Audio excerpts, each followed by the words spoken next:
And it's that time where we speak everything about law, right? And I'm going to be talking, guys, about criminal law.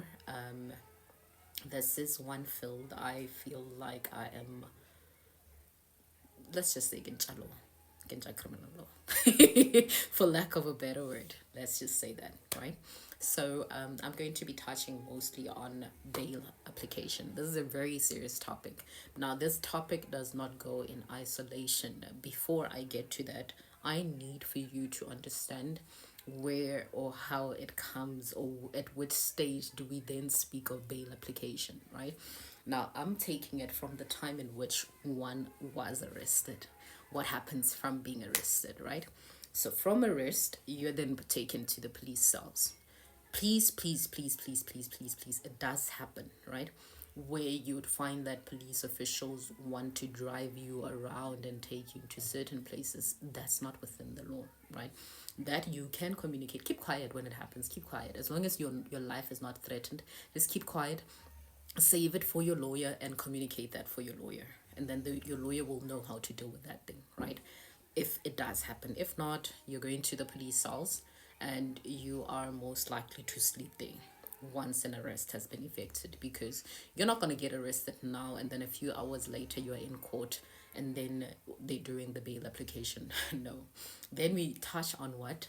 After arrest, you've been read your rights, you're being charged and everything. Yeah, you have the right to remain silent. And please, you guys, whenever that happens, do not make our jobs very difficult by uttering things that you know you shouldn't.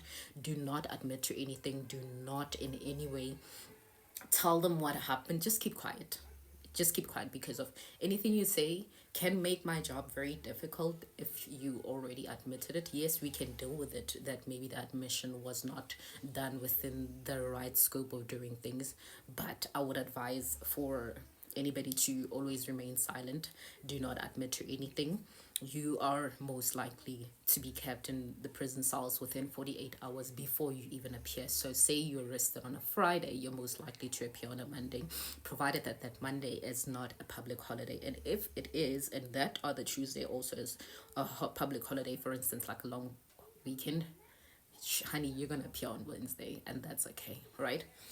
Now, bail application, also the jurisdiction, right? Say, for instance, you reside in Pretoria, but you were charged in Joburg, you were charged in Northwest, you were charged any other place within South Africa. Then you are not going to appear where you reside or where you domicile. Domicile meaning where you live, like your origins, right? So I'm domiciled in Pretoria, and say for instance, I'm speaking hypothetically here. So say for instance, I'm domiciled in Pretoria, but then the crime occurs in Northwest. I'm going to be trialed in Northwest. I'm going to be kept in the Northwest cells, right? Not the cells in which I'm from or domiciled at, right? So now we touched the 48-hour rule. Now we touched also on the jurisdiction. Now we have that two together. We now moving to what? Bail application. There's different schedules to this. There's different bails to this, pending on the crime in which one is being charged with, right? There's certain bails that can be done at the police cells, meaning once you get arrested, you can just call me, I'll call your lawyer, whoever's representing you, and you can be like, Daisy, things are going down. I'm gonna need you to be here like ASAP. That's when I will drive, be it on a Sunday, be it where, and come to you and help you do the police bail. And then you can literally get out within that time once the bail is done. And if the bail is granted, right? So here, what happens with we normally call it the police bail because it's done at the police cells, or rather at the police stations. Here we have the investigating officer, the IO, and then we also have the prosecutor who's always on standby. The prosecutors are too on standby, yes. And then I would communicate with them. They would tell me what the charge is. And depending on the charge, like there's certain things that you can never get a police bail for. Like other things ought to be done in front of a magistrate. And then such bail can be fixed for minor offenses, you guys. Like say for instance, common assault, like slapping somebody, things like minor theft, and also we look into your profile. Is this person most likely, do they have a history, and so forth. Such things do play a role, right? And if that's the case, we can do the police bail, and off you go. They're going to give you another date in which you're supposed to appear in court, and then it's going to be postponements after postponements until the investigations are done. Now, with the bail that is done in court, I repeat, with the bail which is done, this is where you appear in court now after 48 hours, right? Now you are in court, they call up your name, your first appearance. Here, don't even expect that you're gonna appear early in the morning, depending on the type of court that you work in, because now I know majority of the courts, the first appearances are most likely to be dealt with after the court's role has been done, like after they do their bails for that particular day and the postponements and everything. And from there, you appear as a first appearance. Even then, it's not guaranteed that your bail is going to be attended to because it's a first appearance, right?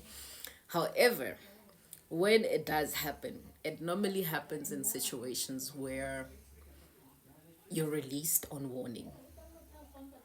You're released on warning. So that one is not a bail, but it's more of, it's normally done to, like, people who are released on warning. It's normally people who do, like, at their first time offenders. They have no criminal records whatsoever, and what normally happens is that, like, they have a clean profile, bro, they just so happen to mess up this one time around. That's when one would normally be released on warning, right? And also the type of offense that they've committed, it's more of your minor crimes. I don't like saying tedious crimes, because every crime is really a crime and is, or rather should be treated with such importance. That's why I'm using the word lightly, so carefully, so rather, to say that bails, or rather warning, it's given or granted to people who have less offensive crimes, if I can put it like that, right? And then now there's other schedules. What other schedules are we talking about? We have your schedule 1, we have your schedule 5, and then we have your schedule 6. These are the schedules that are normally dealt with in court whenever they're dealing with your bail. If Mutana and the criminal record, I'm pretty sure he knows about these schedules.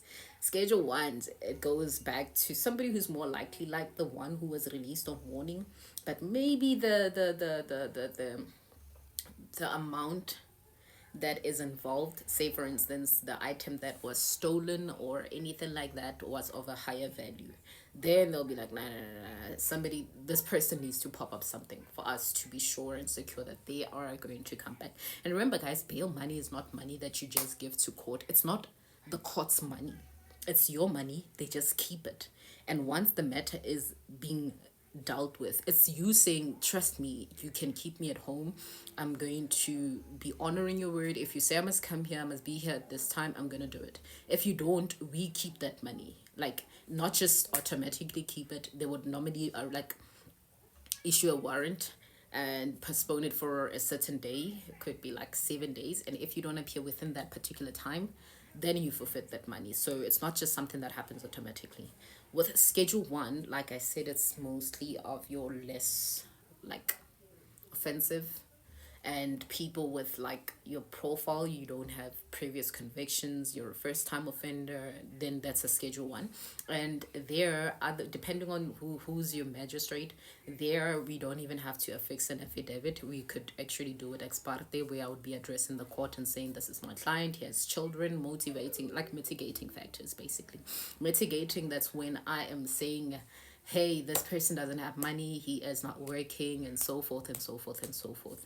And then with regards to schedule 5, bail application, schedule 5, that's when, like, I am supposed to use an affidavit, and like, it's kind of serious, but you know, yeah. So with schedule 5, I am looking, or rather I'm persuading the court that it is in the best interest for my client to be released on bail. That's a schedule 5, right? I'm gonna have to support that with case law and so forth. And then schedule 6, that's the tough one. That's when exceptional, like, muthu a ka se kgone go nna ka ime, bra, mo ntshe. which is